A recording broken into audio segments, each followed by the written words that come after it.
Hi, welcome to Whole Gourmet Natural Cooking. I'm Allison Anton.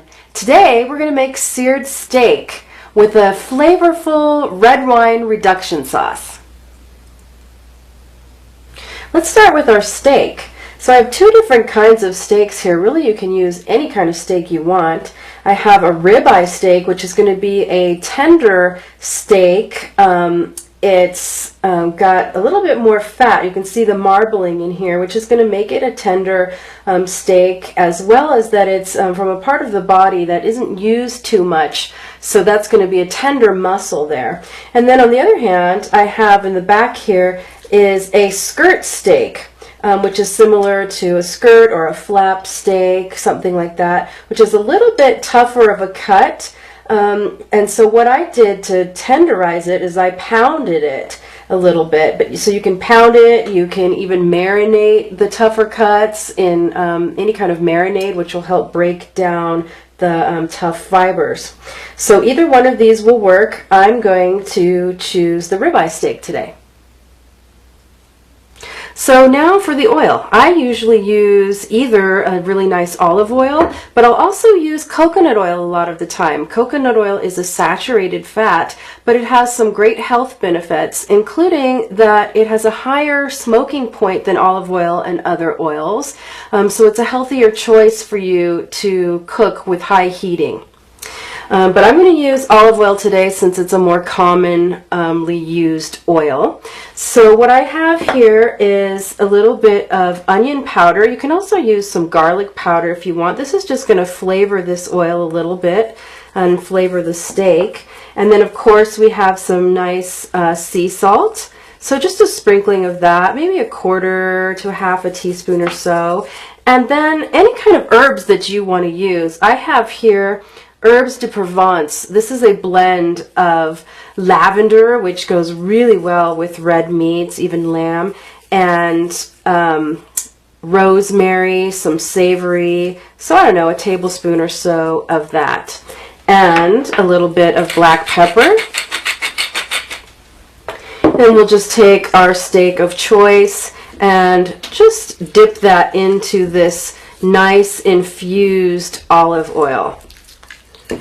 Once you kind of get all those herbs and that oil onto the steak, we'll take it over to the stove to cook. So what kind of pan do you want to use? I always use a nice heavy bottom pan, usually 3-ply. You can also use a stovetop grill. I'll use this a lot, but we're going to make a reduction sauce, so I don't want those grills to get in the way. I'm going to use just a nice flat bottom pan. So I've had my pan heating here for a few minutes. I can feel right here that it's nice and hot. So I'm going to put my steak right on there. It's going to sizzle as we put it in. It should. And now the question is, how long do you want to cook your steak for? You see I have some thicker pieces here and a little bit thin here. So obviously this is going to take a little bit longer. Now I like my steak pretty rare so that I can really take advantage of the good fats in the steak, the protein, the vitamins, all of that stuff that can, if you cook it too long, it can get damaged. So I recommend trying it out a little bit and seeing how rare you can eat it without feeling too uncomfortable about it. So for me, it's usually about 2 minutes, maybe 3 minutes if it's real thick on each side. Okay, this side has been cooking for about 3 minutes, so I'm going to flip it. It's about time.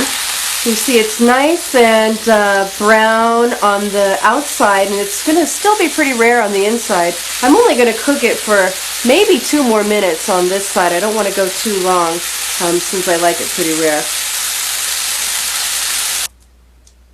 Okay, we took it off after a couple minutes on the other side. I think it's going to be nicely done. And now I'm going to just make a really nice reduction sauce. I'm going to take advantage of all these juices in the pan. I have some shallots here, maybe a quarter cup, about 2 shallots or so. I'm just going to cook these for maybe 30 seconds, something like that. That's just going to add a nice flavor to our sauce, and I'm just kind of getting these bits off of the bottom here.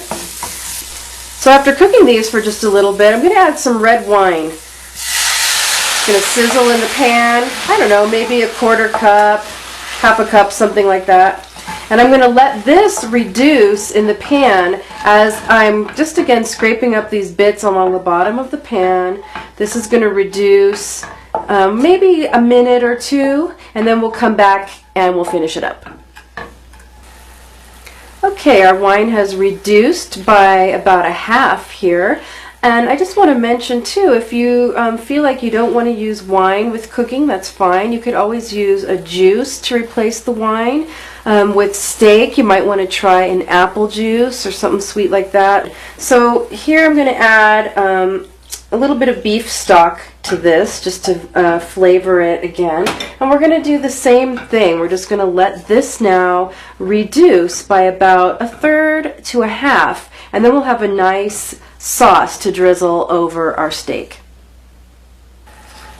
So this has been reducing for several minutes now. It's reduced by probably about a half, at least a third. So some people even add a little bit of flour or cornstarch to this to kind of thicken it up. I like to stay away from flours and starches like that, so I just let it cook a little bit longer to reduce. I added a little bit of liquid stevia, which is a all-natural sugar substitute, but you can also just add a teaspoon or so of sugar. That just balances out the flavors of sweet and pungent from the wine, and a couple pinches of salt, some pepper, and we're ready to go. Drizzle this right over our meat. So now we get to take full advantage of